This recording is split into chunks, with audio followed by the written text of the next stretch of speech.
A reading tonight from the letter of Paul to the Colossians, chapter 4, verse 5 to 6. Use your head as you live and work among outsiders. Don't miss a trick. Make the most of every opportunity. Be gracious in your speech. The goal is to bring out the best in others in a conversation, not put them down, not cut them out. This is the word of the Lord.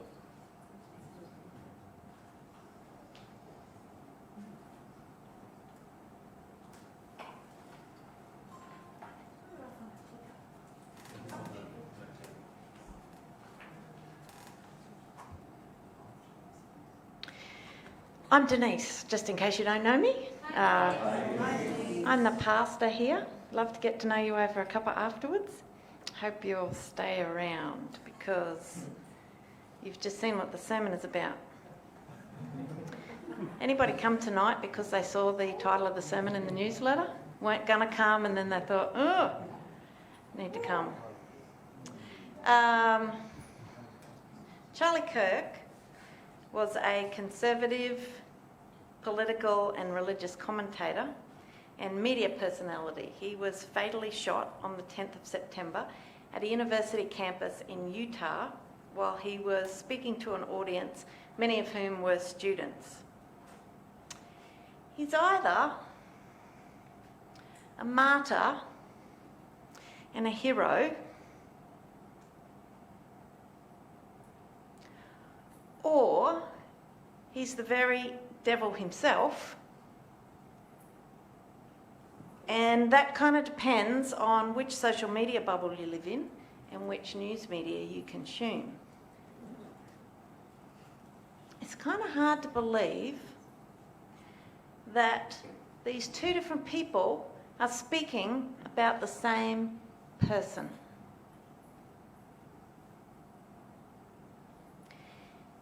His death further polarised a segment of society that was already polarised to the point where each side regards the other as the enemy. And if this were confined to the US, I would not be talking about this.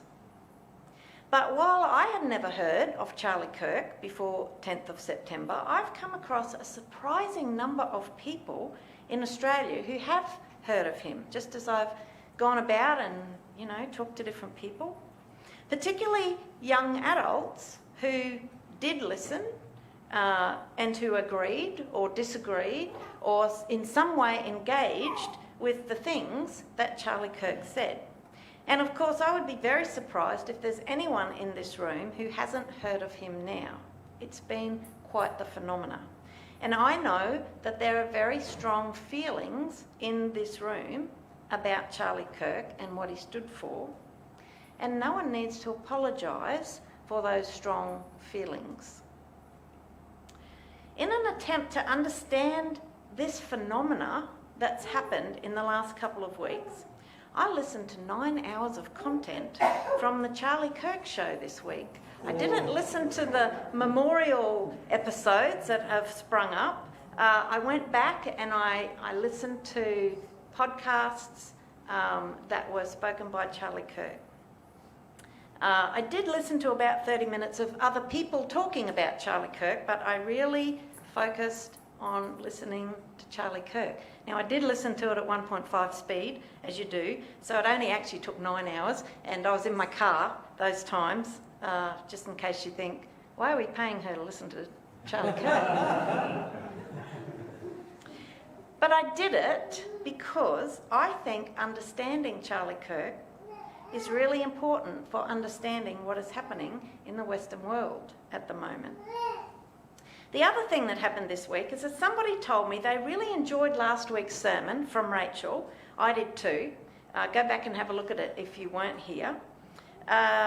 She did a sermon on loving your enemies and what to do with Psalm 137, which asks God to bless those people who dash their enemies' babies against the rocks.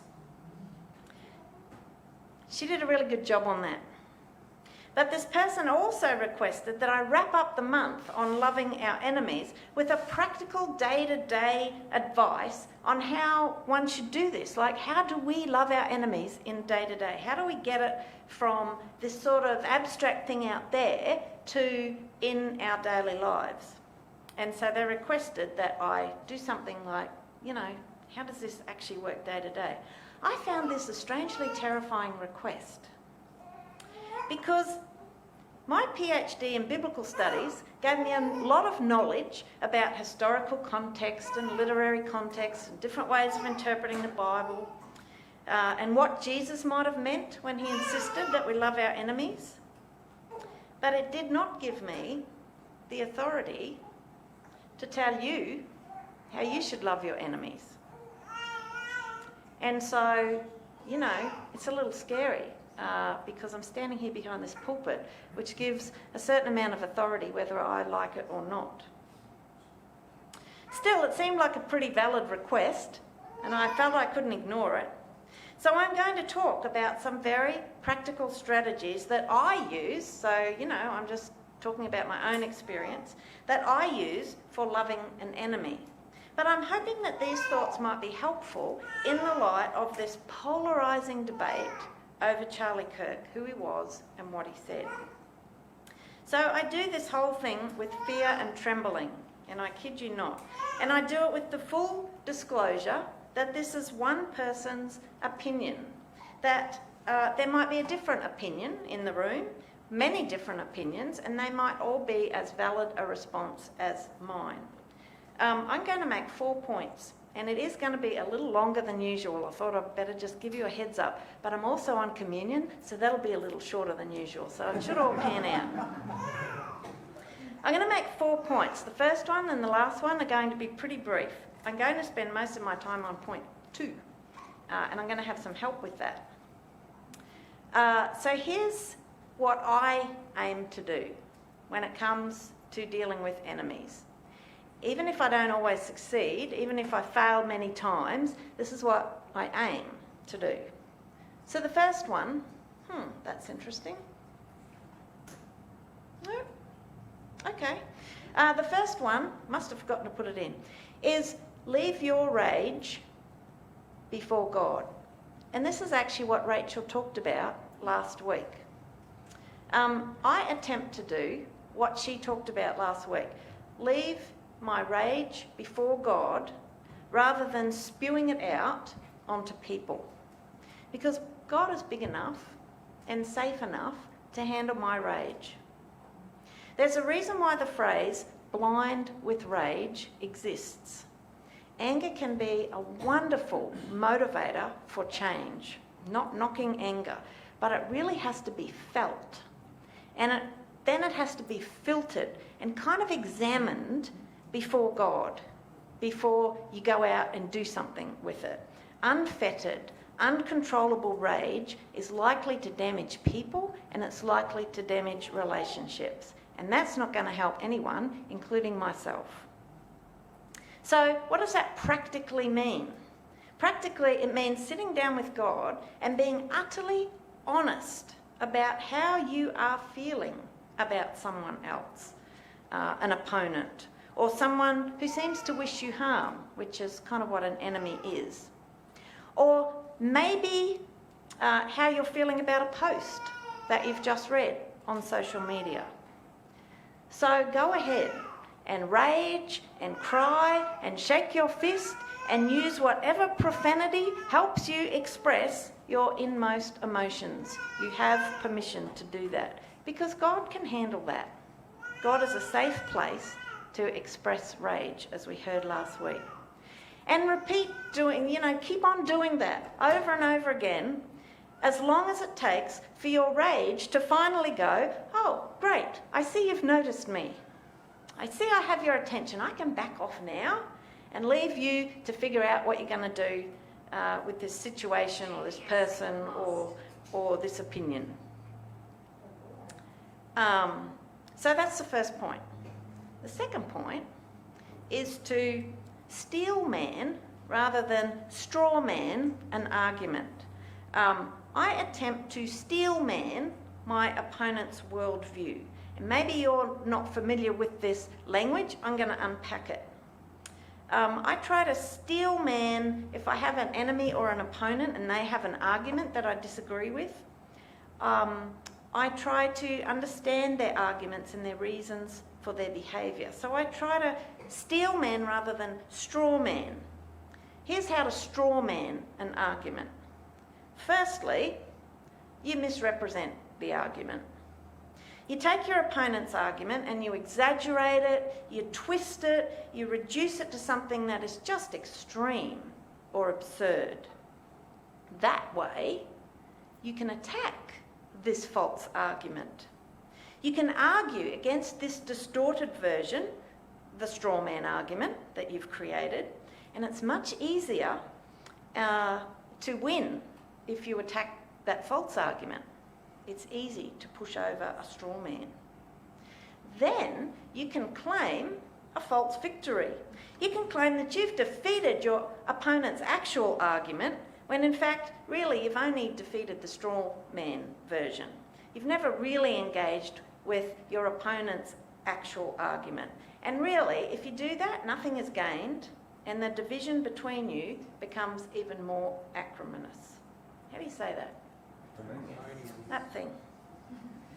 Anyway, I've got some help to show you how this whole thing works. I'm going to invite Scott and Jess up, and I've got some chairs here and some microphones. We might just take a little bit of time to set that up. But I want to give you an example of a straw man argument, what that looks like.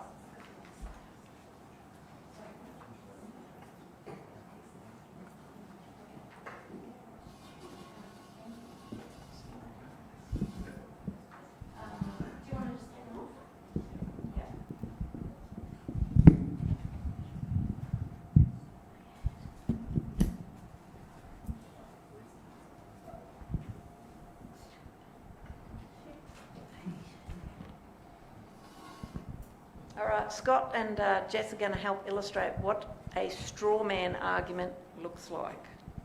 Can I just say this is great coming from a cat owner and a dog owner, so here we go. Cats make great pets.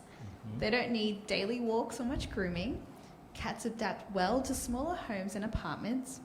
They don't need large yards to run in. A sunny windowsill and a scratcher post will do. This makes them ideal for busy people or those who prefer a lower effort pet.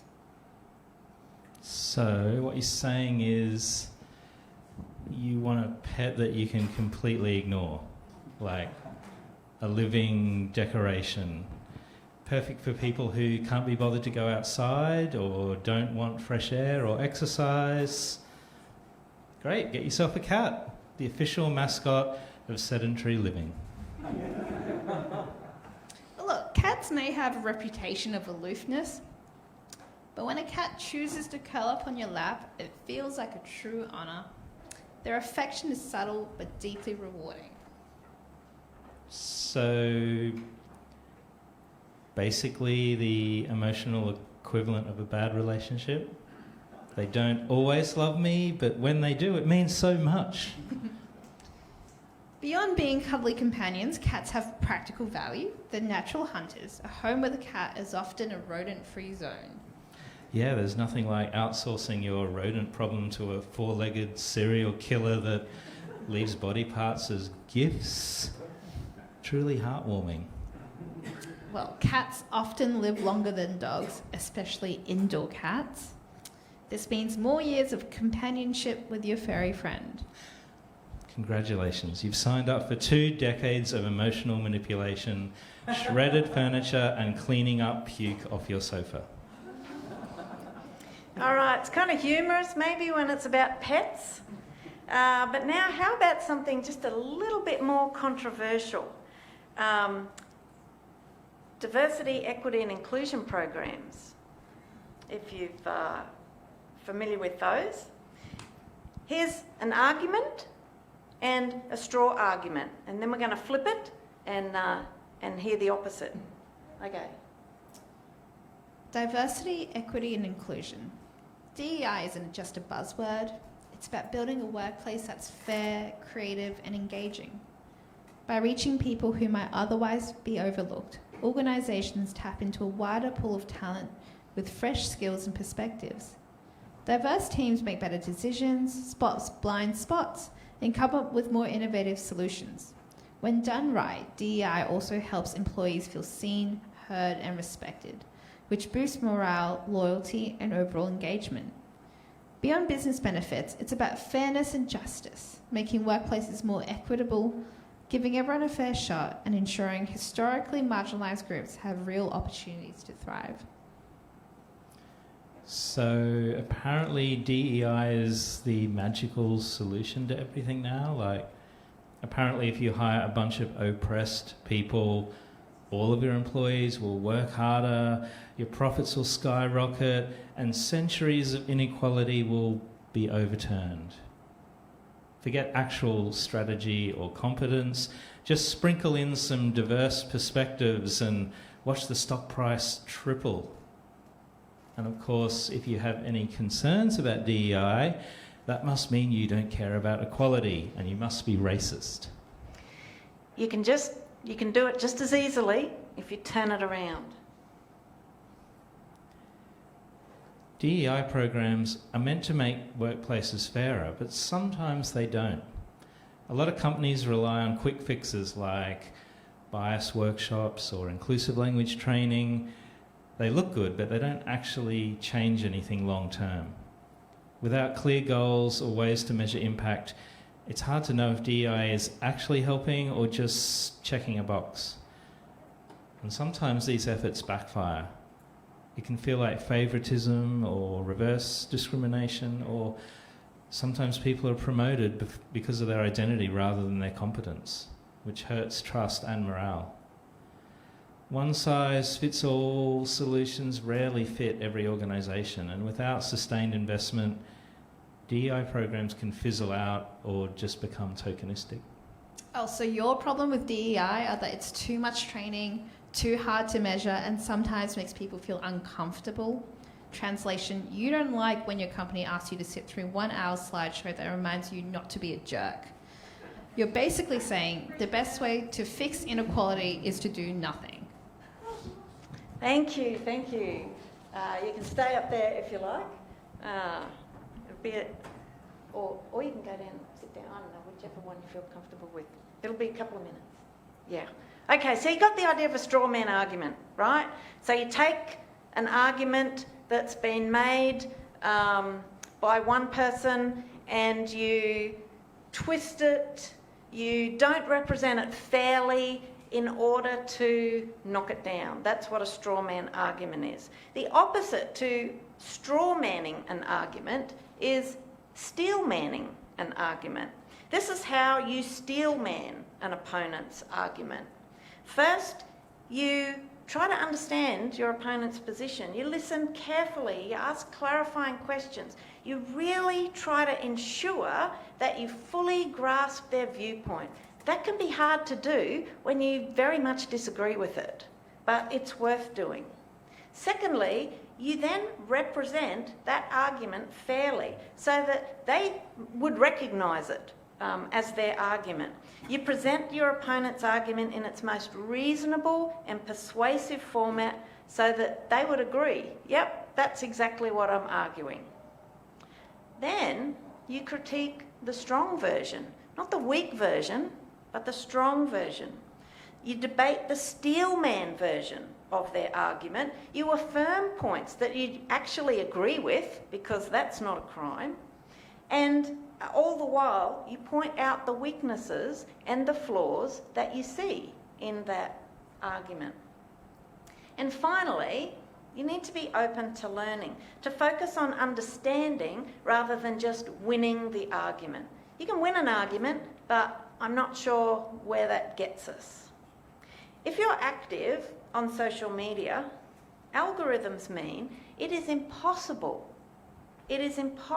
for you to hear the steel man argument of someone that you're likely to disagree with, because social media, Google results promote straw man arguments by design.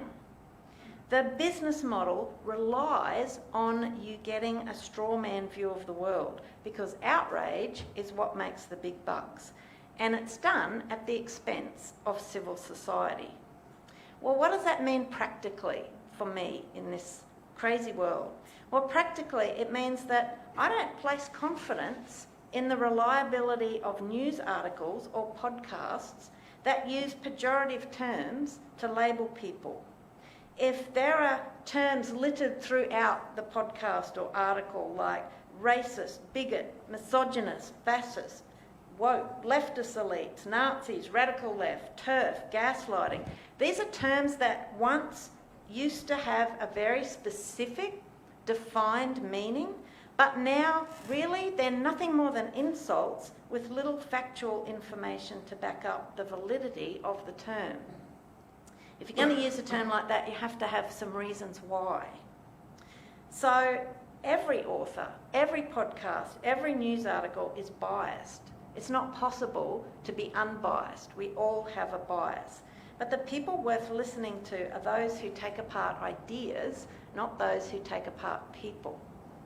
And if you want to understand what someone is saying, what is it that they're really trying to say, the best place to go is straight to the source, to hear the words from their own lips in its full context, not snippets taken out of context, which is why I listened to 9 hours of content of the Charlie Kirk show this week. Can't believe I did that. And you know, I really did my best. I did my best to steel man rather than straw man the arguments that I heard. I heard some things that I really strongly disagreed with. And I also began to understand why he had got to those positions. I began to understand his thinking. I heard a worldview and an understanding of the Christian faith and its relationship to government that differs quite markedly from my worldview and my understanding of the Christian faith and its relationship to government. I heard a lot of pejorative labels being used, particularly for political opponents, and I heard a lot of straw man arguments that reduced what I believe were complex issues to a parody of those issues. And that felt really frustrating because I think Charlie Kirk was a very smart guy and probably could have done a lot better in steel manning arguments to have a much better, robust discussion. I also heard a lot of things that I agreed with because I too think that there's an affordability crisis that impacts young people.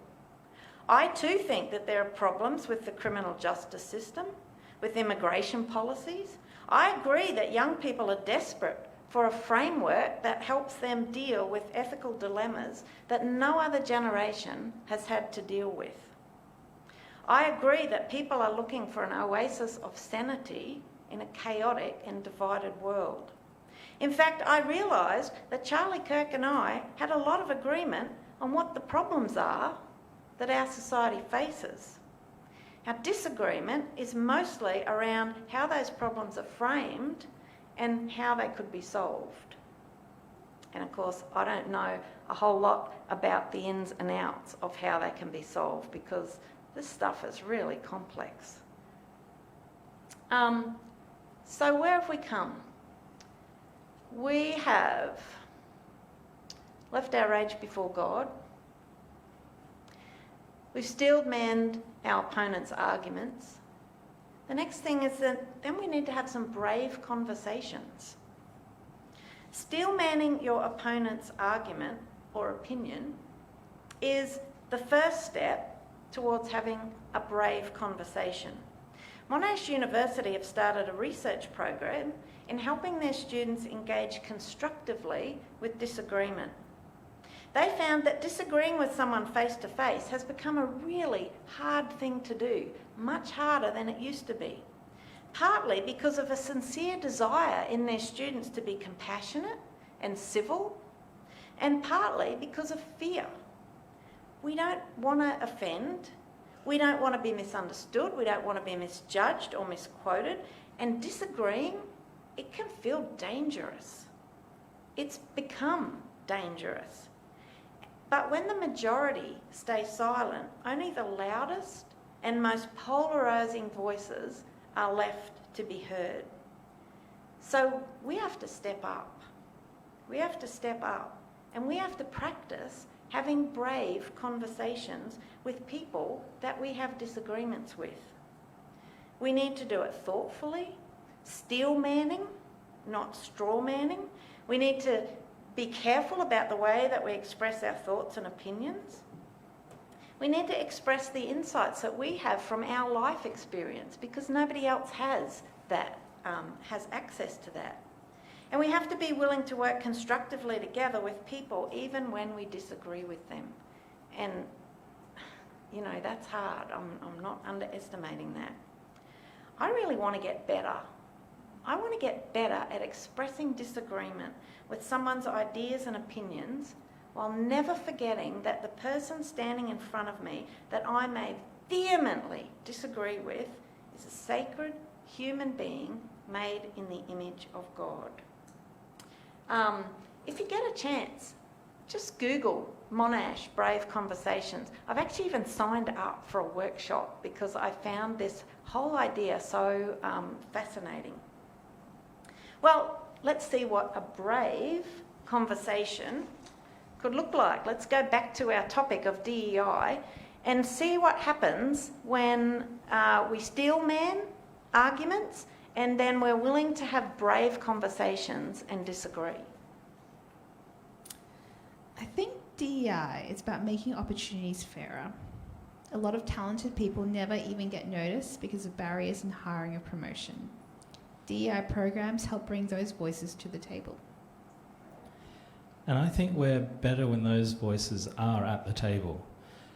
I worry, though, that some DEI policies are unfair to people who've worked hard to get a promotion, like their skills or their hard work don't matter. I saw my dad get passed over for a promotion when someone with much less experience and qualifications. And as it turned out, she was much less competent and did some damage to the company and then resigned 6 months later. Ouch, that's unfair. But good DEI policies should broaden access to people who are disadvantaged rather than blocking access to competent and hardworking people. I'd like to hear some real-life examples of how that could work in practice. In my experience, DEI programs often seem like box-checking exercises. I've seen companies spend a lot of money on consultants or mandatory trainings. They're big on the buzzwords, but then there's no real change. Yeah, isn't that frustrating? I've seen that too. But I've also seen DEI programs go beyond the mandatory diversity training. They look at ways of attracting more diverse candidates to be recruited at the entry level and how upper management mentoring programs can be put into place, or providing assistance to employees with childcare arrangements. Those structural changes can make a lasting difference. And one of the benefits of DEI is that diverse teams often perform better. They bring different perspectives, which can lead to more creative and problem solving. That's a practical upside, not an ideological one. Yeah, I can see the truth of that. I just don't think that diversity should be the main goal. If it is, it can create division or lack of trust with employees. The key is to do it in a way that builds unity, not resentment. Ultimately, my hope is that DEI is just a temporary step, a way to fix barriers so that one day identity won't matter in outcomes. Yep, and that's what I want too, a society where people succeed by effort and skill, not just what group they belong to. We just disagree on how to get there. Look, give them a round of applause for solving DEI. Thank you. Look, I know that this is it's a performative thing we're doing here. It's filled with a sense of naivety, perhaps, and yet, again, I think it comes down to the only hope that we have, that Jesus' teaching to love our enemies is the only hope that we have. There is no other option, as hard as it comes down to. So, we've left our rage before God. We've steel-manned our opponent's arguments. We've had brave conversations with our opponent. And finally, what I try to do, and often fail, is that I refuse. I just point blank refuse to be your enemy. You can be my enemy if you want, that's up to you, but I refuse to be yours. Refusing to be someone's enemy is different than trying to be nice to people to avoid conflict. It shouldn't be confused with moral compromise. It's different to having poor personal boundaries. It's a courageous, it's a strong, and it's a subversive stand to take. It's complicated to put into action because it can be confused with all of those things that I just said. And sometimes I fall into the trap of doing those other things. But practically, refusing to be an enemy means this. I make a decision ahead of time, I do it now, to just flat out refuse, to stubbornly, pig-headedly refuse to be your enemy. I just won't, and you can't make me. And I might fail sometimes, and if I do, well, I'll pick myself up, I'll shake off the dust, and I'll decide anew to refuse to be your enemy. And if I get discouraged, I'll look to Jesus for a masterclass in refusing to be someone's enemy. So that's it, folks. The sermon was really less about Charlie Kirk and more about my take on one way that we can put loving our enemies into practice in our daily lives. And I really hope that there was something in there that might be helpful for you, especially at this moment when events are pushing us to see ourselves as enemies of another group. And I want to push back. And I want to say we need less enemies and we need more neighbours. And I remind you again that what I've said is just one person's thoughts on how to love our enemies. And I'd be interested in hearing yours. But here's what I believe. I believe that more than ever, what this world needs is people who can learn to leave their rage before God, who can look fairly at and seek to genuinely understand views that oppose their own, who speak up with courage and humility about their own understanding of what will make for a better society, and who have a stubborn determination to refuse to be an enemy. So, that's your mission, should you choose to accept it.